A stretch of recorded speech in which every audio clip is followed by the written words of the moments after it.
Meu Deus, um ano se passou. Hoje é 31 de março de 2021 e um ano se passou desde que eu larguei definitivamente a gravata.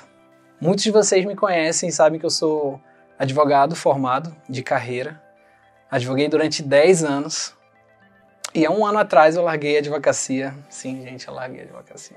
Larguei a advocacia para viver um sonho, para viver algo que durante a minha vida toda eu fui recebendo sinais. Essa que é a grande verdade. E muitas das vezes eu ignorei esses sinais por conta de um status, por conta de dinheiro, por conta de ambição, de uma carreira que no final das contas não era uma carreira que me fazia feliz. Ano passado, quando eu comuniquei, quando eu falei sobre isso no meu Instagram, perdi muitos seguidores, porque muitos seguidores eram advogados, e nesse processo acabou coincidindo com a mudança para Curitiba. Então, Curitiba foi uma cidade que eu me encantei, ainda estou encantado com essa cidade. Já faz um ano que a gente mora aqui. Vai fazer, na verdade, agora dia 11 de abril. Eu não sei quando que eu vou editar, postar esse vídeo, mas em algum momento dos próximos dias, acredite, eu vou fazer isso. Tem muito trabalho, graças a Deus a gente está numa correria aqui. Mas eu vou tomar um tempo para editar esse vídeo com carinho, com calma, com paixão e postar aqui para vocês, pessoas que me acompanham há muito tempo, ao longo dessa vida de Instagram, Mas eu quis gravar esse vídeo, gente, para falar um pouquinho sobre propósito, falar um pouquinho sobre jornada, falar um pouco sobre vida mesmo, sabe?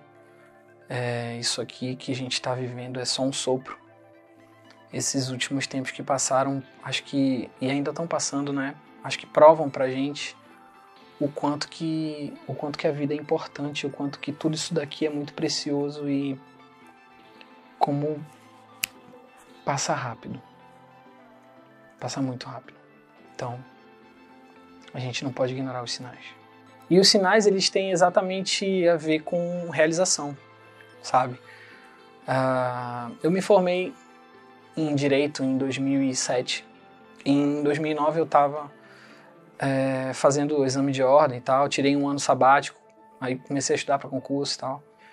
E em 2010 eu estava entrando no melhor escritório de advocacia do Amazonas, um dos melhores da região norte do Brasil e, claro, um dos melhores do Brasil mesmo. Vivi muitos momentos bons, aprendi muita coisa, aprendi a ter visão empresarial, aprendi a viver sob pressão, aprendi o que é prazo, o que é compromisso, aprendi a liderar equipes, aprendi a ser liderado, aprendi a desenvolver a minha capacidade de escrita, a minha habilidade de leitura, raciocínio jurídico. Tudo isso acho que contribuiu para muitas facetas que eu desempenho hoje aqui na produtora. Para quem não sabe, a gente tem uma produtora hoje, a AAA Films. Eu vou pedir para a Julie depois fazer um take, só para vocês terem uma noção do background que está nesse exato momento. E aí, nesse tempo que passou, nesse um ano que passou, eu vivi muitas reflexões. Primeiro que quando eu resolvi trocar a advocacia pelo audiovisual, eu vivi muitos momentos de reflexão, sabe? Eu parei para pensar muito antes de tomar a decisão, eu parei para pensar sobre o que realmente me fazia feliz e se valia a pena viver pelos boletos, sabe? Se valia a pena viver pelo dinheiro e não por um propósito, sabe? E essa reflexão eu confesso para vocês que eu faço até hoje. Eu acho que algumas reflexões elas precisam ser constantes na nossa vida. E aí eu lembrei de toda a minha vida, essa que é a verdade. Toda a minha vida, quando eu faço essas reflexões, ela passa na minha mente, ela passa na minha memória. Eu lembro de coisas que normalmente eu nem lembro e isso faz me alinhar, eu acho, com o propósito que eu vivo hoje, sabe? É engraçado que quando eu tinha 7 anos, Eu acho que tudo começou quando eu tinha 7 anos. O videocassete da minha mãe, quem é da época do videocassete já comenta aqui embaixo. Me identifiquei com a parte do videocassete. Eu consertei um videocassete que estava quebrado. Era um videocassete de 8 cabeças, da Panasonic. Tava quebrado da mamãe e ela tava super chateada porque era aquela época de locadora, então a gente alugava filmes para assistir nos finais de semana. E tinha um videocassete que estava quebrado e eu resolvi abrir o videocassete, então foi a primeira vez que eu tive real contato com fita, com filme, com vídeo, enfim.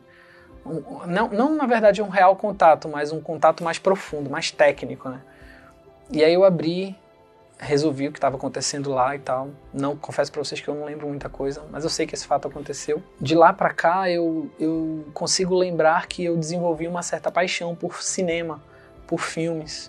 O primeiro filme que eu assisti no cinema foi o Máscara, com o Jim Carrey. Eu acho que isso meio que ativou em mim um lado humorístico que muitos de vocês que me conhecem sabem que que eu sou meio brincalhão, que eu sou meio gozador, assim, gosto de brincar com todo mundo, gosto de fazer piada, de fazer graça, sempre gostei de fazer graça.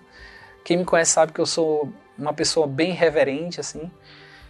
E eu acho que esses contatos, assim, sabe, culturais, com cinema, com filme, com desenhos, quando eu era criança, assim, eu acho que eles despertaram um lado comediante, assim, em mim muito grande. Passando mais um pouquinho, eu lembro que na minha adolescência, eu pegava escondido câmera da mamãe. A mamãe tinha uma câmera, uma Sony Cybershot, e na época era, meu Deus, era super, super tecnológico, era top de linha, sabe? De ponta. Era uma câmera 4.6 megapixels. E a minha mãe tinha essa câmera e eu pegava escondido, fazia vídeo com ela e tal. Depois, eu lembro que aos 17 anos, eu comecei a trabalhar como professor de inglês. E aí, trabalhando como professor de inglês e tal, volta e meia eu levava a câmera pra aula, tirava foto com os alunos, fazia umas brincadeiras e tal. Foi quando eu comecei a ter poder aquisitivo para comprar minhas próprias câmeras. Aí eu tive uma Panasonic. Câmeras, naquela época era câmera digital, tá? Não era nada profissional. Então eu vim ter câmera profissional agora, depois de velho. Mas eu lembro que eu tinha uma Panasonic, aí depois da Panasonic consegui comprar uma Nikon. Eu tenho até hoje essa Nikon. Uma Canon, tenho até hoje a Canon. E aí depois eu consegui comprar outra Panasonic, uma Handycam, tenho também até hoje, então guardo essas relíquias com muito carinho. Eu lembro que a primeira câmera que eu tive foi uma Panasonic, eu não tenho mais porque eu vendi para comprar a Canon que eu tenho até hoje. Essa verdinha que vocês devem estar vendo agora aí na imagem. E eu lembro que na época que eu era professor de inglês, eu também tocava, eu era DJ. Alguns de vocês estão aqui desde a época que eu atuei como DJ, toquei durante 7 anos. E então eu sempre gostei muito, sabe, de edição, sempre fui muito nerd de computação, sempre fui muito apaixonado por tecnologia. Sempre gostei de ficar horas na frente do computador, navegando na internet. O pessoal da época do Mirk, do MSN, que tinha um nudzinho que a tela tremia e tal. Um pouco mais distante aí no túnel do tempo também o pessoal da época das salas do UOL. Então, da conexão de escada, né? Então eu sempre fui muito apaixonado por tecnologia. Ganhei meu primeiro computador em 2001, quando eu formei em inglês. E aí eu ganhei como presente de formatura meu primeiro computador. Era um grandão assim, sabe? De tubo, né? 21 polegadas o monitor e tal. Uma CPU enorme. Então eu sempre gostei muito disso. E quando eu tocava, quando eu era DJ, eu lembro que eu gostava de fazer os meus sets, né, de música eletrônica, nos programas e tudo mais. Sempre gostei muito de mexer com isso. Eu lembro que até cheguei a fazer vlog. Eu vou ver se eu pego algumas imagens aí que eu tenho de arquivo pessoal, imagens antigas, assim, sabe? Eu lembro que eu vou tentar jogar aí no decorrer desse vídeo para vocês. Mas eu lembro que até uma vez que eu viajei para Porto Velho, eu fiz um vlog e tal. Levei uma câmera, uma Handycam, e fiz um vlog com os amigos da banda Headphone. Na época a gente tocava junto e eu lembro que um rapaz que era um dos sócios do All Night levou a gente para tocar lá. Eu esqueci o nome dele, querido, desculpa, tá? E eu lembro que a gente foi para Porto Velho e eu fiz um vlog da viagem, pude encontrar minha família. que mora lá em Porto Velho e tal, tem um tio que mora lá. E eu lembro que fiz vlog dessa viagem, foi muito gratificante para mim ter esse registro. E vários outros de momentos de família, de imagens dos meus avós, dos meus avós, né? Tanto os homens quanto as mulheres eu tenho. E eu lembro que quando eu era criança, essa é uma lembrança interessante, sobre sinais, assim, sobre jornada. Eu lembro que quando eu era criança, eu era apaixonado pelas máquinas do meu tio Enéas. Eu tinha um tio, né, ele faleceu agora, infelizmente, recentemente do Covid, que é radialista, foi um grande radialista. E eu lembro que quando eu era criança, ele sempre foi apaixonado por fotografia, esse meu tio. Então ele sempre tinha as melhores câmeras. E eu sempre queria... Criança, né? Eu sempre quis brincar com essas câmeras, eu sempre quis ver, mexer, tocar. Eu lembro que ele não deixava, ele tinha maior ciúme dos equipamentos dele e tal. Ele era só um entusiasta da fotografia. E a gente até brincava que as fotografias que ele tirava das festas de família, a gente nunca ia ter acesso. A gente nunca ia ver. Quem tem um tio desse aí que vai e tira foto de todo mundo e nunca ninguém vê essas fotos, nunca ninguém tem acesso a essas fotos. Esse era o meu tio Enéas. A gente tinha pouquíssimo acesso a esses acervos dele. Mas eu lembro que isso também pode ter ajudado a despertar em mim esse amor pelo audiovisual, esse amor por câmeras. Quando eu era criança, eu lembro claramente, assim, meus 9, 10 anos, 8, que eu lembro que eu voltava para casa da vovó nas férias para Parintins, né? Eu voltava para casa da vovó com aquela gana reprimida, sabe? De querer mexer naquela câmera e não ter tido a oportunidade. Então, passando o tempo e tal, depois que eu larguei a discotecagem e comecei a advogar realmente e tal, larguei também a profissão como professor de inglês. Eu lembro que cheguei a fazer vídeos, alguns videozinhos no próprio escritório e tal. Alguns amigos que, se vocês estiverem vendo aí, acho que vocês vão lembrar disso. E sabe, todas essas coisas que aconteceram na minha vida, eu acho que elas foram parte da jornada que eu precisava viver para me trazer até o momento em que eu me encontro hoje, sabe? Eu lembro que em 2017 eu fui morar em Belém para expandir o escritório. Havia um planejamento estratégico do escritório e dentro desse planejamento estratégico existia uma expansão para a cidade de Belém, onde o escritório já tinha operação e tal. E eu fui morar lá com a minha esposa, a Julie, que está atrás da câmera aí. A gente morou 3 anos em Belém. E no tempo que a gente morou lá, a gente não tinha família. A gente quase não tinha muito lazer. Eu lembro que nos finais de semana a gente via as pessoas andando de bicicleta. A bike é muito, muito forte em Belém.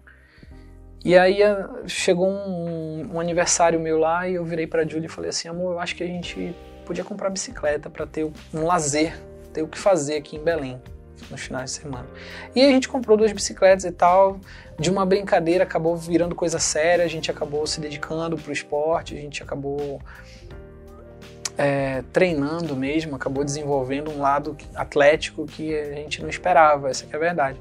Uma despretensão acabou virando coisa séria a ponto de que num determinado momento a gente sentiu a necessidade de gravar as trilhas pelas quais a gente percorria no Pará, em Belém, sabe, as nossas aventuras, porque a gente voltava para casa com vontade de contar para nossa família o que a gente viveu, os perrengues que a gente vivia no meio do mato e tal, as provas que a gente acabava competindo uma que outra ali, mas principalmente pelos momentos que a gente conseguia viver de prazer, de diversão e não conseguia passar só com palavras as sensações que a gente tinha dessas experiências. Aí a gente comprou câmera, a gente comprou uma GoPro, depois da GoPro a gente comprou um drone, criamos um canal no YouTube, esse canal existe até hoje, se você colocar lá youtube.com/sentandoabota, tem um canal lá.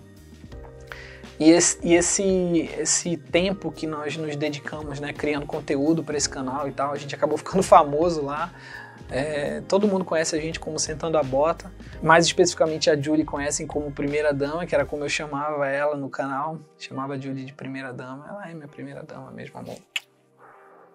Te amo. Tudo isso acabou desenvolvendo habilidades, desenvolvendo técnicas, desenvolvendo facetas dentro de mim que eu confesso que eu podia, na superfície do meu consciente, não imaginar, mas que no meu subconsciente com certeza estava só esperando um gatilho que desse start nesse lado meu, né? E eu acabei num momento X dessa nossa estadia lá em Belém, dessa nossa vivência lá em Belém, um amigo meu perguntou se eu não queria fazer uns takes de drone de uma granja que ele ia instalar umas placas solares lá, ele tinha uma empresa de placas solares. E quando ele virou para mim e perguntou isso, ele falou assim: você pode me mandar um orçamento? E aquela palavra orçamento ecoou na minha cabeça de um jeito, sabe? Ela ficou reverberando no meu cérebro assim: orçamento, orçamento, orçamento, orçamento. E aí eu virei para ele e falei: posso sim. Eu mandei para ele o orçamento, ele pagou à vista, antecipado.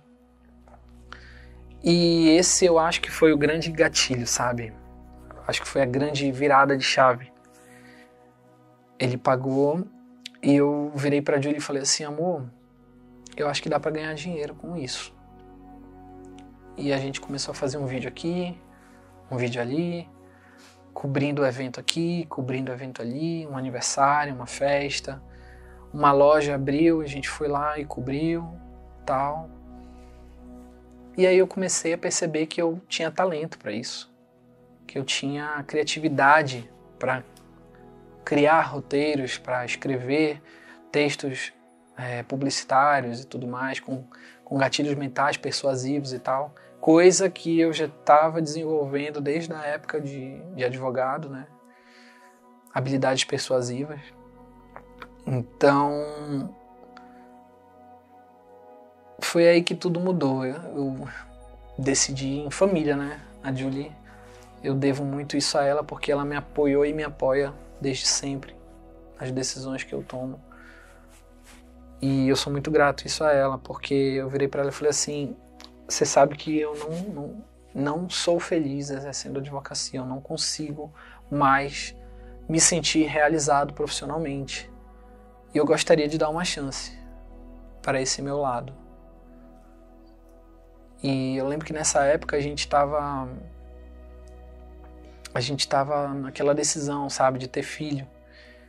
E ela virou para mim e falou assim: se você for fazer isso, a gente tem que adiar o filho.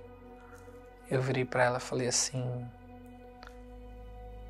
então eu tenho uma ideia melhor.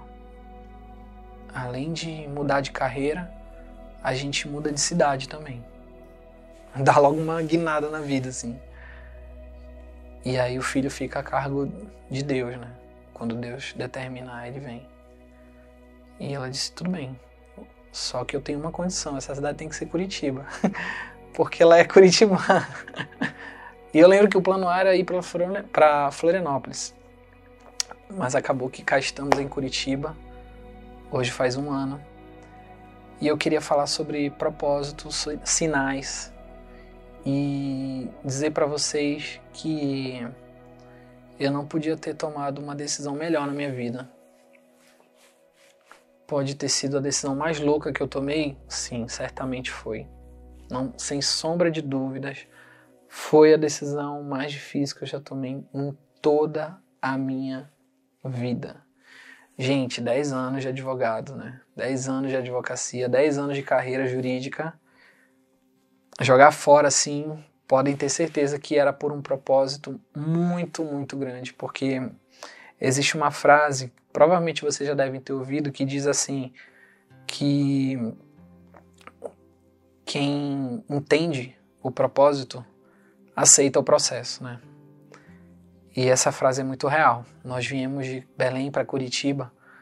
A maioria de vocês deve ter acompanhado esse processo, mas a gente veio de Belém para Curitiba de carro, Quem não assistiu, tá lá no canal da Triplay Films. Gravamos um vlog diário, cada dia da viagem, foram 4 dias de viagem. E eu me mudei basicamente para uma cidade que eu nunca tinha pisado na vida. Nunca tinha pisado em Curitiba. A Julie foi morar em Manaus muito nova. E também já tinha um bom tempo que ela não morava aqui, né? E é uma cidade que nos acolheu muito bem, nos abençoa e nos abençoa cada dia que passa. Deus provê sobre a nossa casa, sobre a nossa vida, sobre a nossa saúde, nossa e daqueles que a gente ama. E eu não podia ser mais grato ao Senhor por isso, sabe? Em primeiro lugar, assim,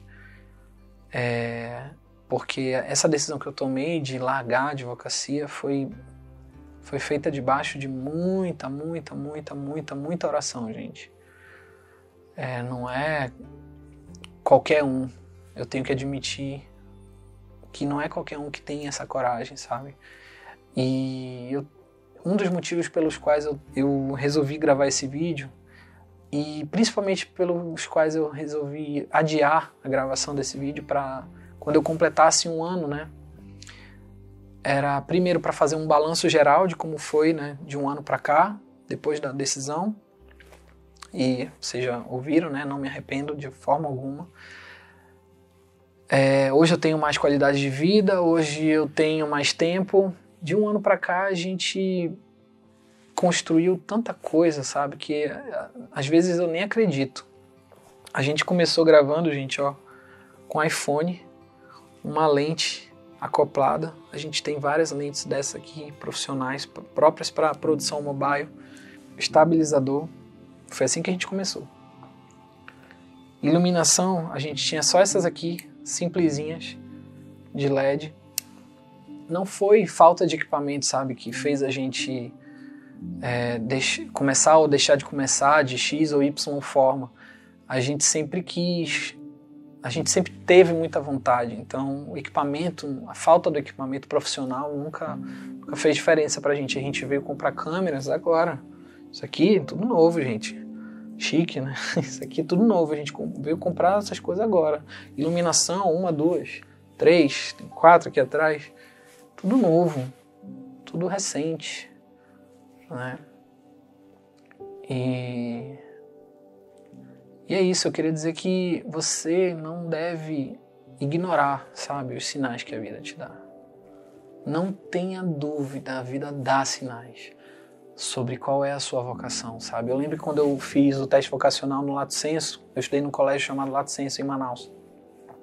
Deu artes cênicas.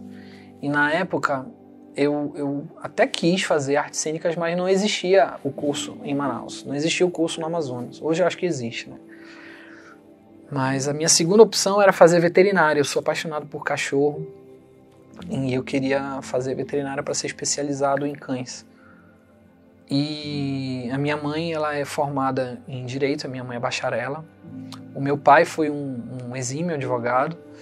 Ele faleceu, eu tinha 5 anos, mas quando ele faleceu, ele era auditor fiscal do TCE, concursado. Então eu tenho vários advogados na família, família repleta de advogados, tanto a parte materna quanto a paterna. Então sempre existiu essa pressão, sabe, para que eu fosse advogado. E acabei cedendo, né, ao que a minha mãe falava. Você tem que fazer direito porque dá dinheiro, porque você vai, né, vai poder prestar concurso para ter segurança e tal, lá. Fiz direito, comecei a advogar, aí já ter feito direito já não era suficiente. Ela queria que eu fizesse concurso, não sei o quê.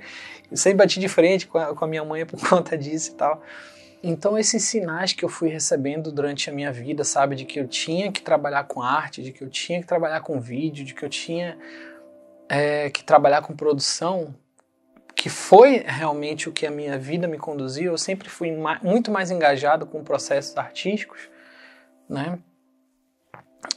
Poderia ter deslanchado na carreira como DJ, sim, mas não quis investir nisso, não quis investir em aprendizado de produção eletrônica e tal. Mas é um background que eu utilizo nas minhas produções aqui, nos meus processos de edição de vídeos, pelo domínio da parte de áudio, né? Então, eu sou muito grato, e o motivo, né, de ter gravado esse vídeo, desses sinais que eu ignorei a minha vida toda, é de passar uma mensagem para você que está assistindo esse vídeo até aqui. Poucos vão assistir esse vídeo até o final. Esse vídeo não é para engajamento, não é para explodir em views, ele é realmente para servir como uma reflexão, não só minha, como de você também que está vendo esse vídeo e de repente está numa profissão, está preso numa profissão que não te deixa feliz, que não te traz realização.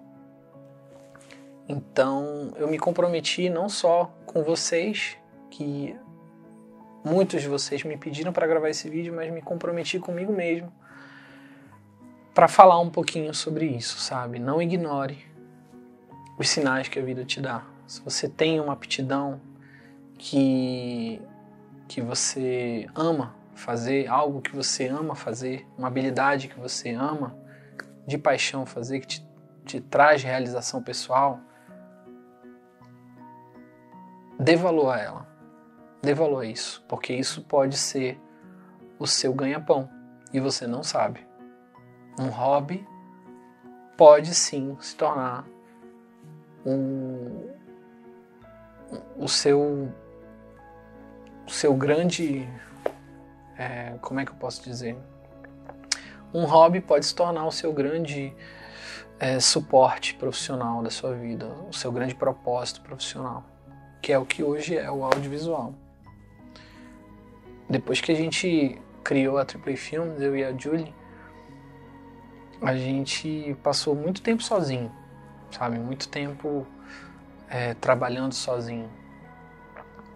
E hoje isso é diferente. Hoje, depois de um ano de ter largado a advocacia, hoje nós temos uma empresa formalmente constituída, com CNPJ e tudo. Mas, não menos importante, eu queria mencionar uma situação que aconteceu, que foi a seguinte: no final de 2019 para 2020, a minha mãe, minha irmã e minha sobrinha foram visitar a gente lá em Belém para passar o ano novo com a gente. E nesse momento do ano novo de 2020, de 2019 para 2020, a decisão já tinha sido tomada e tudo mais. Eu e a Julie já tínhamos tomado a decisão de nos mudarmos e tal. Eu sou muito ligado à minha mãe, né? Minha mãe é a minha base, sabe? Eu perdi meu pai quando eu tinha 5 anos, então eu fui criado por essa guerreira, que é a minha mãe, que sempre defendeu as crias dela, que sou eu e minha irmã, com unhas e dentes. Sempre se sacrificou, sempre fez o possível e o impossível para dar do bom e do melhor pra gente, né? Como todos os pais, né? Mas eu preciso reconhecer isso. Um filho precisa reconhecer a luta do pai e da mãe. E eu lembro que eu estava num cagaço de contar isso para minha mãe, porque ela que sempre foi muito... teve uma opinião sempre muito firme, né? Sempre uma opinião muito, muito bem formada. Queria que eu realmente fizesse concurso e tal. Ela, óbvio, tinha segurança no escritório, o escritório, enfim, sempre deu segurança, mas eu tava num cagaço de contar isso pra ela. Tava preocupado, realmente, porque a opinião dela ia contar muito pra mim, valia demais pra mim, como vale, né? Eu lembro que eu dividi isso com a Julia. A Julia falou assim: não, amor, conte e deixe Deus agir. Tudo bem.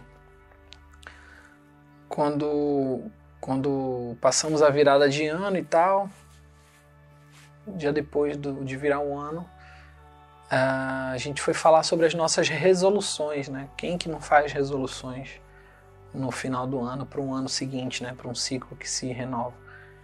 Todo mundo. Ou pelo menos você deveria fazer, tá? Mas a gente estava falando sobre isso e tal, e eu aproveitei o gancho e contei para ela. Virei para ela e falei assim: mãe, tem uma coisa para te contar, uma decisão muito séria que envolve muitas consequências, enfim, blá blá blá. Fui lá e contei para ela que a gente não só ia se mudar de Belém para uma cidade que eu nem conhecia, né? mas que eu estava largando a profissão, 10 anos de profissão de advogado, para investir realmente no audiovisual.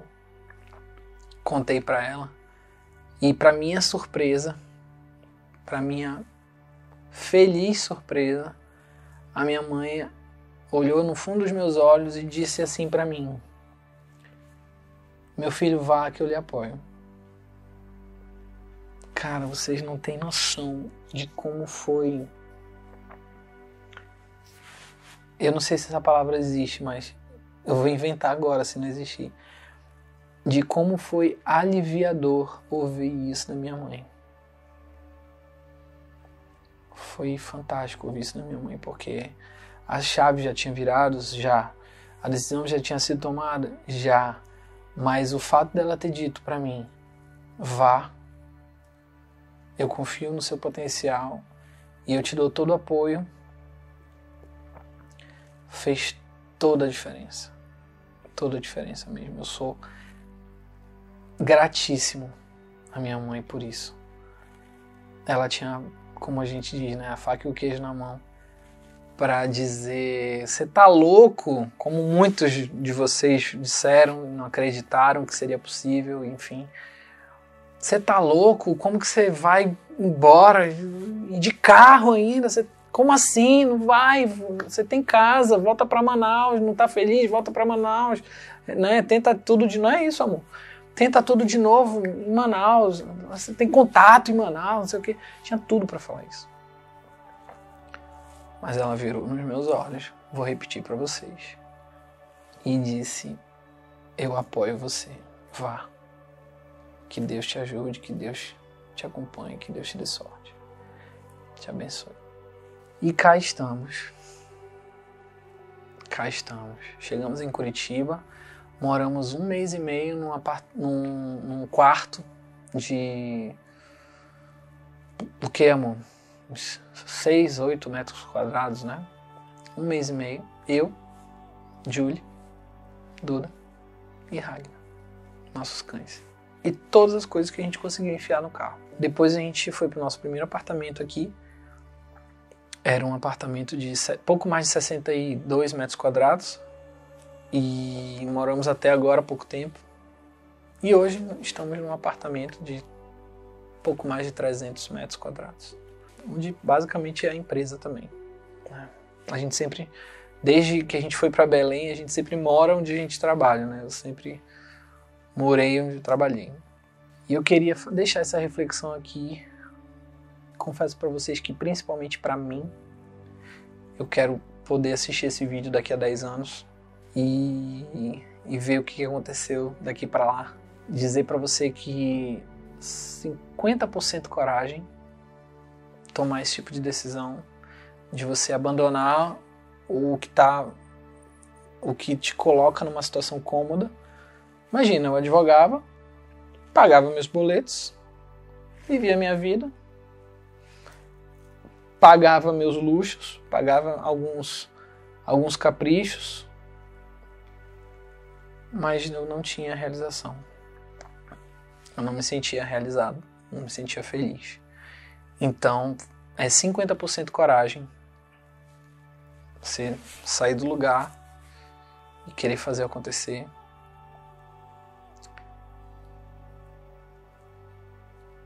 E 50% fé.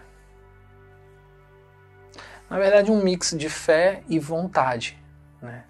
Porque quando a gente tem vontade, raça, sabe? Tudo pode acontecer. Ninguém pode apontar o dedo na sua cara e dizer que você não é capaz, de que não é possível. Ninguém. Você é possível do que você bem entender. E eu sempre fui muito convicto disso.